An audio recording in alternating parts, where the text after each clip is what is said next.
Good to go. Welcome to Courtside. Randy, get us going, big fella.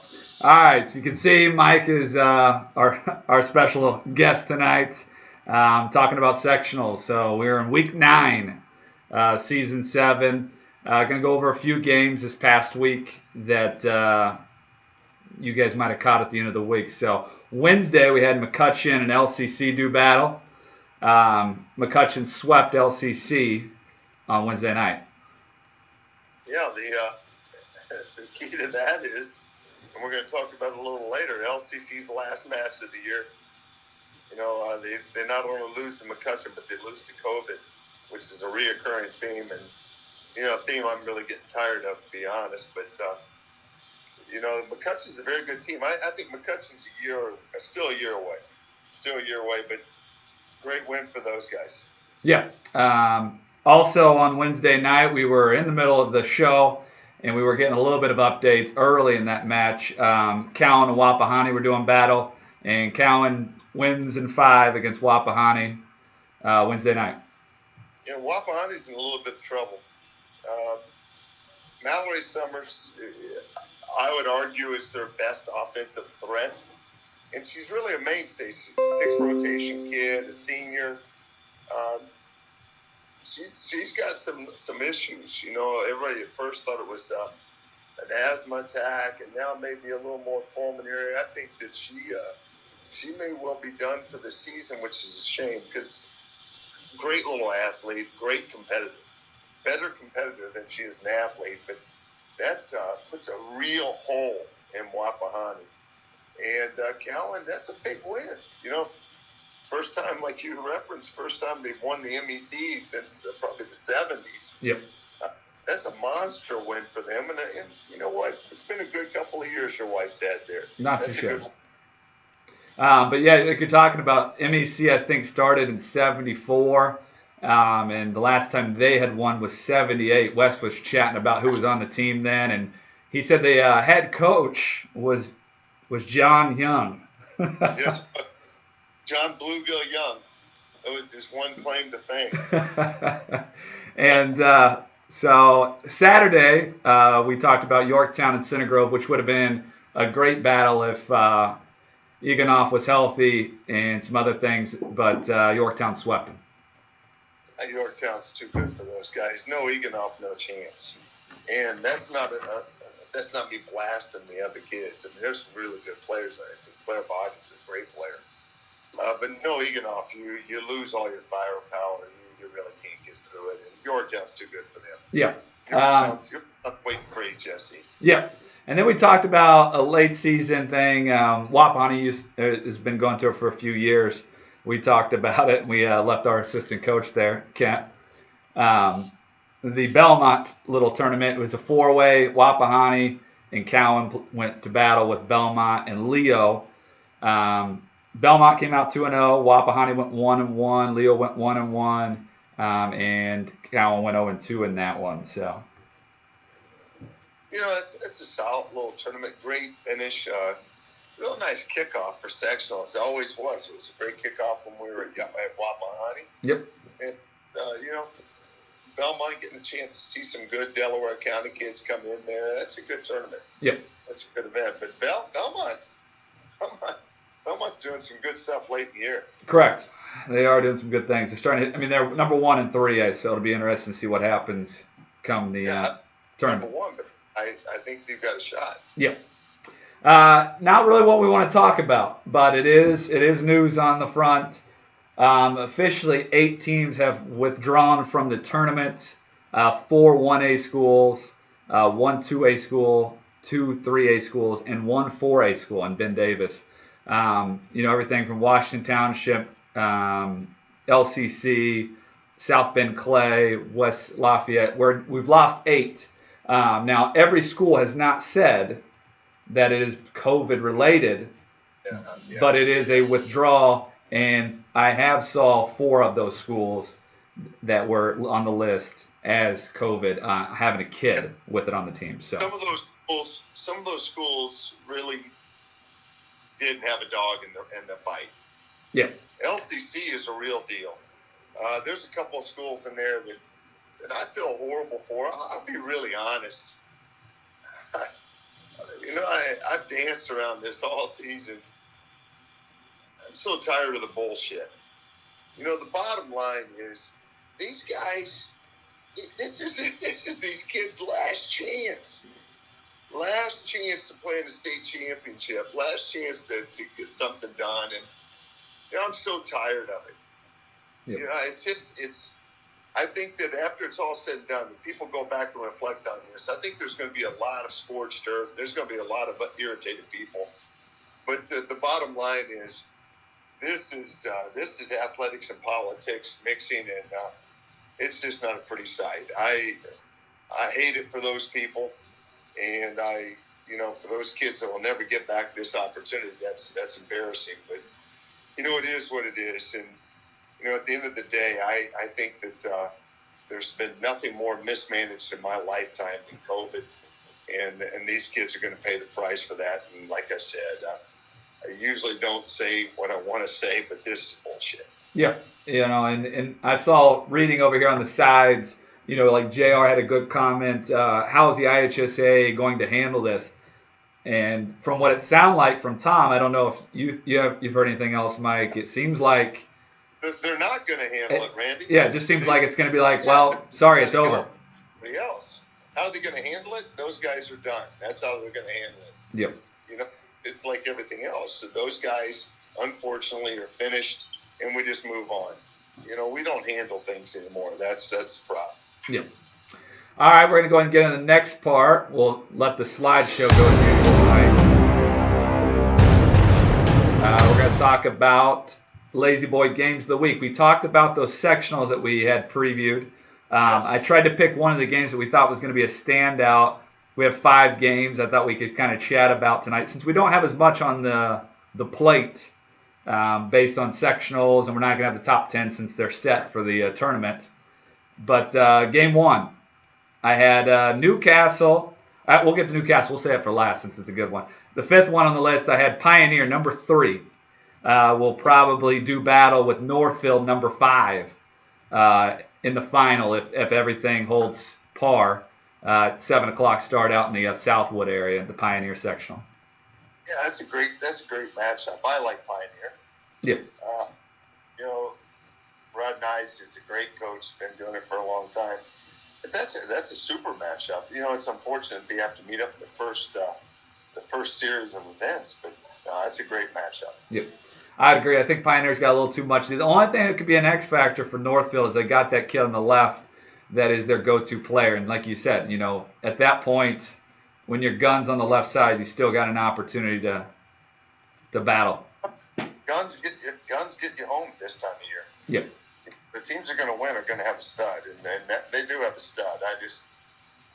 A little too much. All right, 4th one on the list I threw down. You just talked about having to see 2 top-tier teams battling early. In probably the semifinal at 12 p.m., Belmont, number 1, will be playing Muncie Burris, number 2. Yeah. I think Belmont, that'll be a fun matchup. That's technique versus athleticism. Burris, more technical team. Belmont, much more athletic. Yeah. And that should be a lot of fun. The separator could be a Lauren Nixon in the front row as a setter and a blocker. McMahon could be a separator in the back row as a defender for Belmont. I tell you, the thing I like about this is you couldn't get more different coaching styles.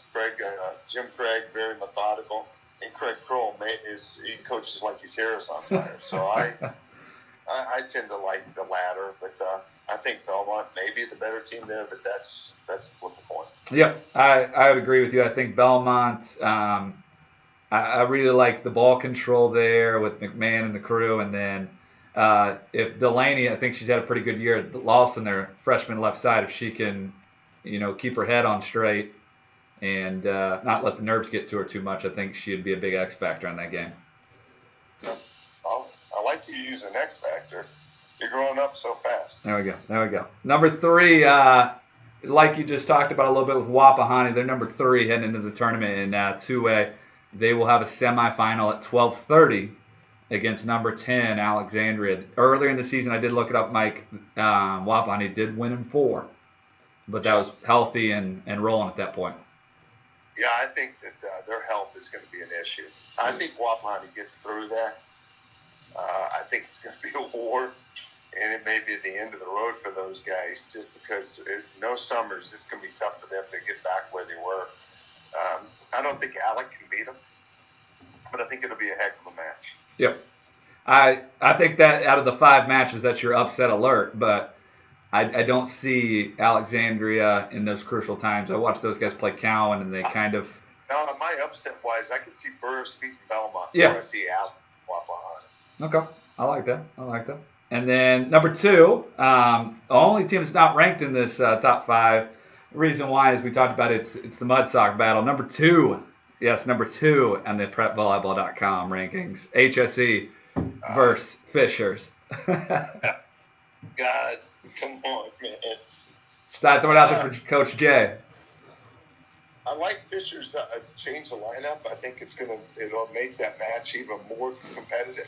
I wouldn't be shocked to see if it goes 5, but I would be shocked to see HSE lose that. I think that Fishers probably doesn't have the ball control. I love what Hayward does. I love what Jada does, but I'll be honest, I just don't know if they have the ball control to get home. Yep. I would be shocked. I would not be shocked to see it go the distance and be the best game of sectionals. I would be shocked to see HSE lose that. I agree. I was ready to make the jump for Fishers after Fishers had a close one with Yorktown, but Fishers a couple nights later lose to Kinsey Daphne and Westfield, and she didn't even play the last 2 sets, and they lost to a Westfield team. Not to take anything away from Westfield, but I was ready to jump on the Fishers bandwagon, but can't. Sorry. Wow. Daphne did not play the last 2 sets? She went out midway through the second set. What happened? Kyle Garrett was in attendance, and he didn't tell me what happened to her. He said she just went out, didn't play the rest of the night. I don't know if it was an ankle or what, but she sat out the rest of the night, and they took him down in 4. Wow. Okay. So, big matchup we're talking about.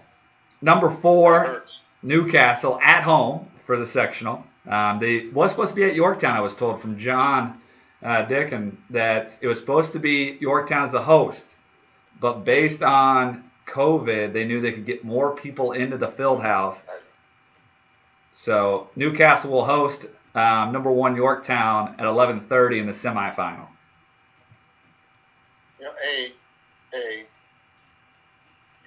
COVID, are you kidding me?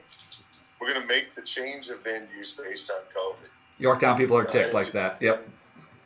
Yorktown should be incensed. And secondly, just play the damn game outside if you want to. Who cares? It doesn't matter. I mean, it's not like Yorktown they're playing in a garage. I didn't know that. That's embarrassing. The whole COVID thing, I'm just about done. But I think that'll be a great matchup. Once again, it's a lot like Fishers HSE. If Newcastle handles the ball, they can play with anybody. Yep. Newcastle's got to learn. They got to figure out how to defend Stinson.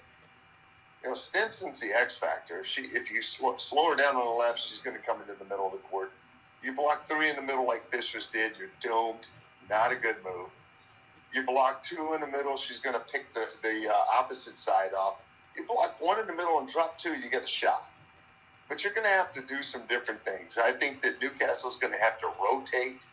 I think they're going to have to do some different things defensively on Stinson. And they're going to have to change up per attacker. Yep. You don't defend Stinson the same way you defend Akins. You don't defend Dunsmore the same way you defend the M2. You don't defend Judge the same way you defend Hill. And so you're going to have, a plan that really is set in place to defend all 5 to 6 attackers. And you got a shot. And then on top of that, you better pass the hell out of the ball, which hasn't been Newcastle's forte. if they do, Layla, Shaftmaster, Wilkinson, those guys, the best middle in the state, the best two middles in the state as a team is Newcastle. If they can run the middle, they got a shot. If they're running the middle in set 3, that baby's going 5, and Newcastle's got a shot. If they're not running the middle in set 3, it's over in 3. Yorktown wins. Yep. I think you're spot on. Like you talked about, the middles are very dominant. You saw that when they ran the ball, they scored consistently. But I'm sticking with my prediction, Yorktown. I think it goes 4 again. I think Newcastle will make some strides like they did last time, but it might be just a little too much Yorktown. But we'll see. Gonna go ahead. There was one question. There wasn't a lot of questions. I know Josh is trying to help jump a vehicle outside, so he isn't in here. One of the questions came from our Fishers area, wondering, based on this COVID thing, with teams missing, is it going to take away from the, winning a state championship? Here's what I'll tell you. Winning a championship is winning a championship, and anybody who tells you otherwise has never won a championship. I listen to people talk, and the NBA and the MLB, those tainted championships. Yeah, they're tainted to those that don't win. The bottom line is, if you win, you win. I've always said it takes great luck, it takes great fortune to win a championship. The guys that are going to be bitching about this season or putting asterisks next to it are the guys that didn't win. So I don't think so. If HSE wins it, kudos. If Callan wins it, good for them. The bottom line is winning, and those that don't understand winning have never done it. Yep. Bottom line. All right, well, we'll go ahead and get into the Raymond James.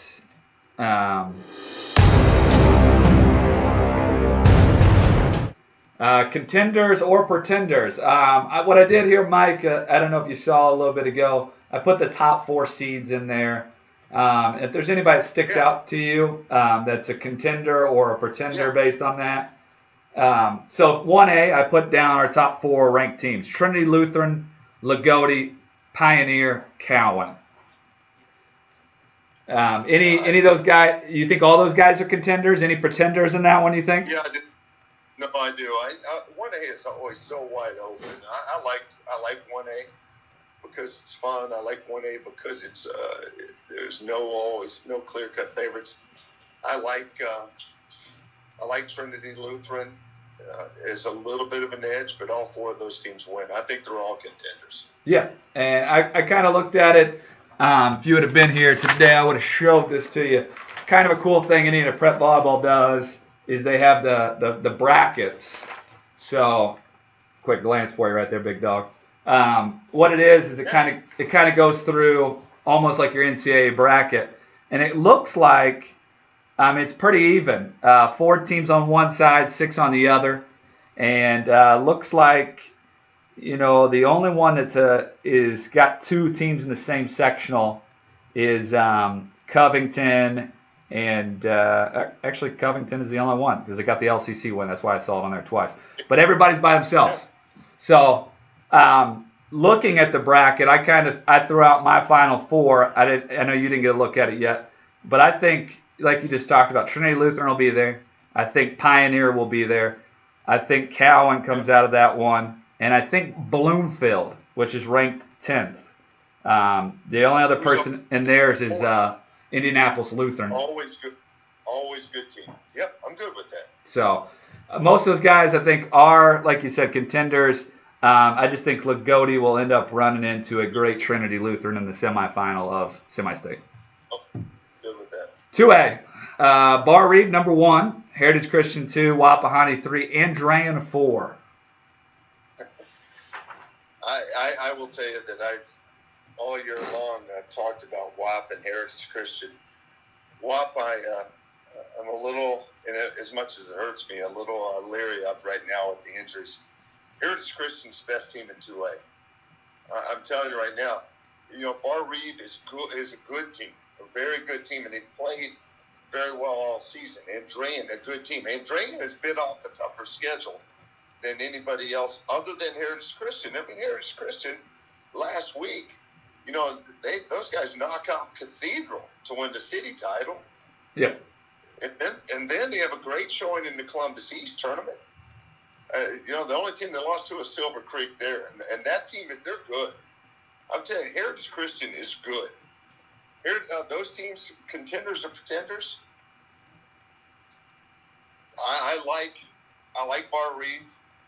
I like Heritage Christian. I like Andrean.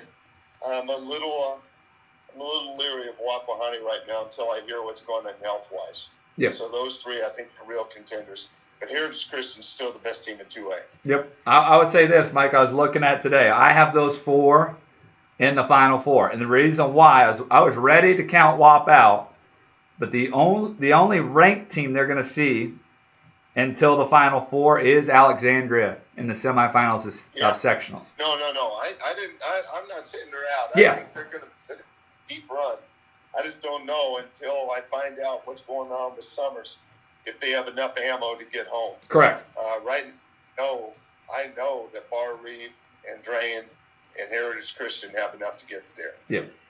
But I agree with you. I think we'll see those guys late into the tournament, all those guys. 3A, we got Belmont is number 1, Burris is 2, Dwenger is 3, and Brownstown Central is 4 in 3A.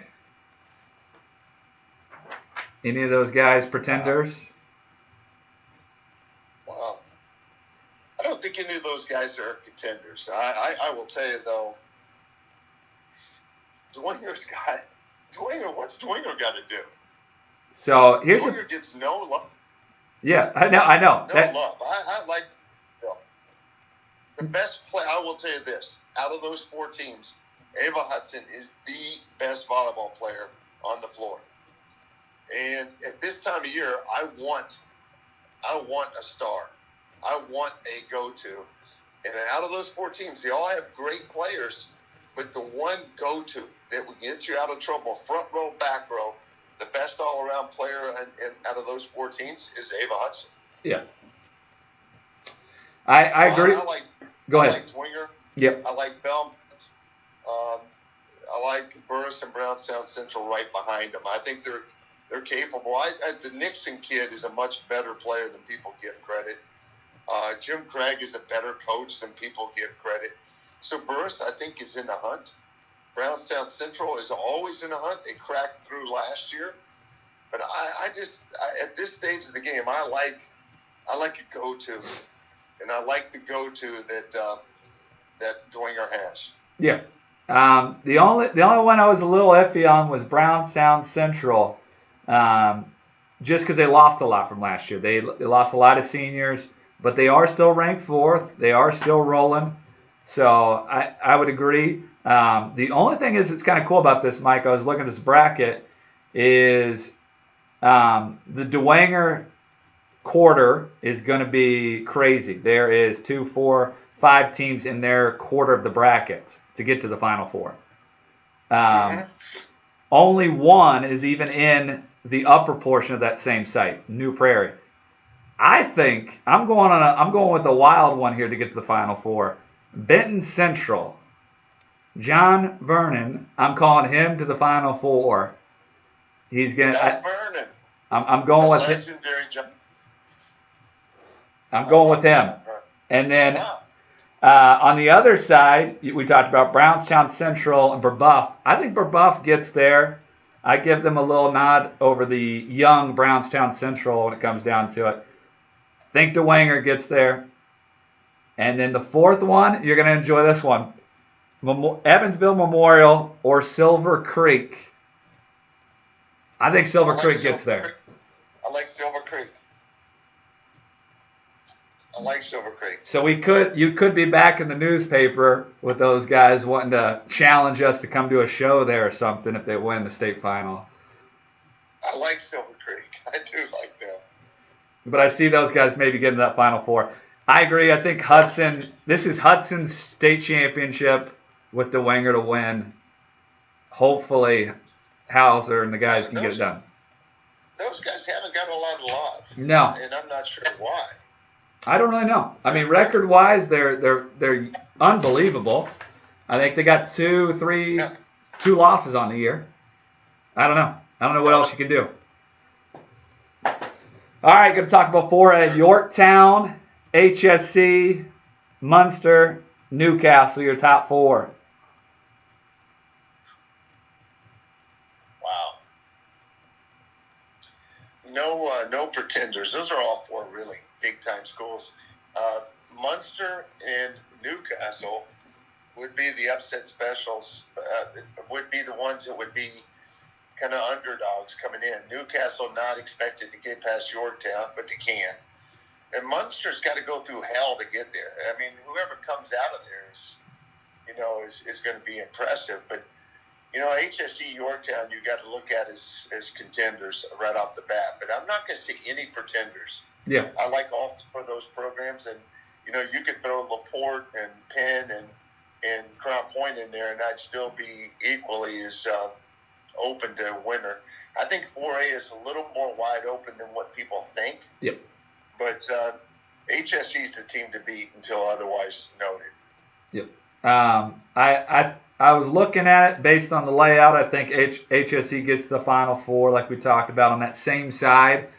I think Munster does. Wow. Munster's I think got to go through hell. Yeah, I think Munster gets out of there. The only one I'm a little, that would be I'm hard to say no, is Crown Point. Crown Point's been there. They could easily slip by Munster down the stretch, I think. Yep. On the other side, Duncan knows how to get there. She's maybe the most underrated coach in the state. Very true. Coach. And then on the other side, out of the South is going to be a fun one. I think Yorktown, but would not shock me if Newcastle does some good stuff and gets past them. And then, so I'm going Yorktown, and then on the other half, I'm going Providence. Providence gets back to the Final 4. I don't think that's a bad call. No. Providence, I've said all year long, they had a couple of injuries, a couple of kids dinged up here and there, but they know how to win. That's what Terry Perica does. So I'm good with that. Yep. I don't have a problem with that call. All right, going to get into kind of our last thing, the players to watch. As you're going to have to name the players since I don't have it in front of me, but I like where some of these guys are going. I think Chris was your first. Well, what I tried to do this week is I wanted to, since it is the last hurrah here and we're getting ready to start the tournament, I thought all seniors. And I like Rose Chris was the first one out of Noblesville, heading to Villanova. I love it going to Villanova. A kid that still hasn't reached her peak, a kid whose ceiling is still there, and that's why she's going to play Division I. A kid that's, we just keep waiting for her to find her mojo and find her connectivity. Once she gets consistent, man, this kid's going to be the real deal. Plays high. Plays big, plays with emotion. It's been really a go-to with Noblesville for the last couple of years. Not as much this year, more so this year now that Lexi Almodovar's gone. But Rose Chris is going to be a real big compliment to the Villanova program. Yep. Over 200 kills last year, 10 aces, 27 blocks, 69 digs. Playing 6 rotations this year. Numbers are way higher, but I hit this one to do last year's. And like you talked about, the one thing I look at her kind of reminds me back of a kid, not exactly the same kid, but just body type wise, reminds me of a Jill Hopper. Long, looks like the volleyball player you'd be looking for. Yep. Second one, out of Leo, Isabel Hogan, heading to Creighton. Do what? She's going to Creighton, isn't she? Citadel. Oh my God! Maybe the greatest educational opportunity be any of the kids on our list tonight. Yep. Citadel is one of the best schools in the country, and to be able to go there tells you a little bit about her psyche, her discipline, her athletic ability, the whole 9 yards. And I think that Leo has been on the radar for the last couple of years, and she's been one of the reasons why. And I tell you what, she goes away to the sit-down, does what she's done in northern Indiana, she's going to be a huge success. Yep. Over 2,000 assists on her career, 81 kills, 43 aces, 21 blocks, 172 digs, and 580 assists last year. Bad news is the only thing it's her career is officially over. Last night they did fall in the sectional, but lost to a great Concordia team. Great year for her and a great career. She'll do well at Citadel. Next one, Claire, is it Urkel? She's Mount Vernon kid. Florida Gulf Coast. Yeah, Edna, Florida Gulf Coast senior, 306 kills, 55 aces, 21 blocks, and 380 digs. Well, she's going to play for Matt Botsford, who's maybe the most underrated college coach in the country. Your girl, Claire White. Yeah. She can flat out play. I've only witnessed her play. I haven't seen Mount Vernon play. And Eric Beaumont's team is extremely competitive, and always and I think always a threat in that brutal sectional. But this young lady in the club segment, she plays at TI. She's as good as anybody in the area. She's a 6-rotation kid, can pass it, set it, hit it, serve it.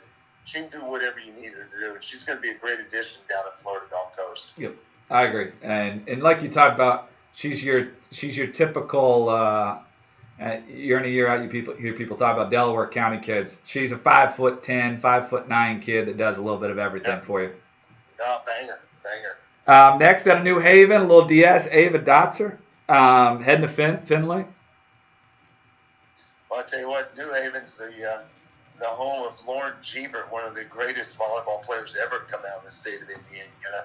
And, whenever those kids that come out of that area are pretty tough kids. And, you need tough kids to be your bro or DS. And no different. I mean, she's going to be the real deal. And going to Finley, she's going to stand out there.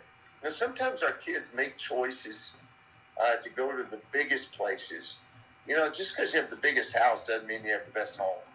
And I love some of these guys that go to the smaller schools, and that's a great call for her. She's going to do wonderful things there. Yeah.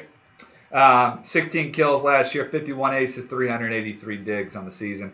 Last one, Atlantis Clinton, out of Park Heritage, senior outside. I think she's pretty undersized. I want to say she's like 5'6", 5'7". Last year, phenomenal stat line, 667 digs, 118 aces, 16 blocks, 303 digs, and 71 assists, heading to IUPUI. That sends me back to year one of Courtside, when we had some just spectacular numbers.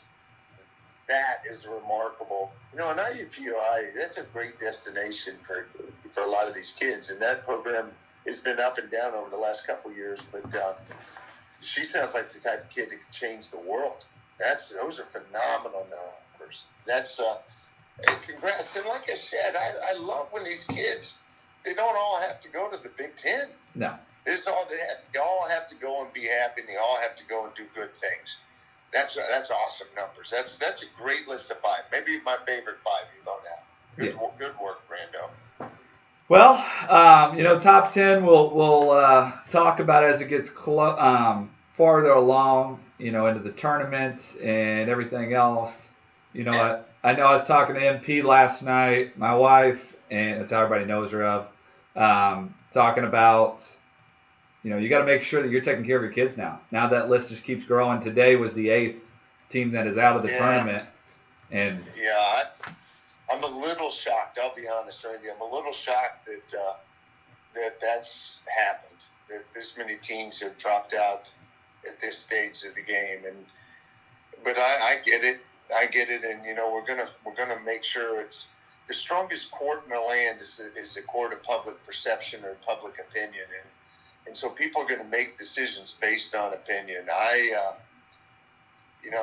be honest. I've got to hope that at some point we'll figure out how to weather this and bore through. But until then, this is going to keep happening. We knew this was going to come about, and we knew that at some point this was going to become a factor in the event. But at the end of the day, it becomes somewhat Darwin, and the team, the fittest, the strongest survive, and so we have a winner, and we're going to play this tournament all the way out. There will be no asterisks because everybody had to play by the same rules. It's unfortunate that this is happening, but it is what it is, and COVID will play a part of this. And until that we make a different decision on how to go about it, this is how we're going to play. Yep. Everybody keeps out with the same rules. I do hate it for the kids. We talk about it as adults, and everybody that's gives me this BS. It's going to change when the election, change with this. That doesn't change a damn thing. These are kids. The uncertainty that dominates their life and the disappointment that is becoming part of their daily routine is really getting old. For me, I'm done with it. I think you put your head down, you bore through the shit, and we just move on. Because I'm just tired of young ladies, and young men for that matter, that are having their whole lives derailed because we can't figure stuff out. And it is what it is, and that's a fairly political statement in the sense that not Republican or Democrat, just political. And I'm tired of it. I'm just tired of it, and I hate that because there's some really good players, and I don't think this is the end. I think we'll see more as we go forward. I do the TV for this thing, and I'm anxious to see how this thing turns out. Yep. But for all those teams left in it, God bless you and Godspeed, and please just stay healthy, and let's have a legitimate championship as we go forward. No one that's dropped out of it yet has changed the event dramatically. But if an HSE or a Dwenger or a Heritage Christian, something happens to one of those teams, that changes this whole thing dramatically and really kind of cast a dark shadow on the event. We've had enough days in the dark. I just think that we just keep pushing forward, and we try to have a bright day as we get to the end. Yep, I agree. Well, any final notes, Mike? No. It's. I think that we got to learn how to navigate the chaos, and we just got to learn how to deal with some of the things. I remember watching Private Ryan. There's a scene in there where all hell was breaking loose. And Tom Hanks' character, as everybody's pulling guns and shouting, he just talks in a low tone and talks about his dreams of the future and kind of pulls everybody out of this chaotic moment. And I think that we got to learn how to just navigate chaos right now. So those eight teams that are gone, I hope that they keep pushing forward, and those 300 or so teams that are left, just enjoy the process, win the day, and let's keep moving forward. And then, I'll see you next week, and we'll talk about the regionals and where we're heading from there. And you and I will both be in the same room again, and that'll be fun. There we go. All right, good luck, everybody. Have good sectionals. Get out if you can get out and watch a game or two, and we'll see you guys next week. Good night.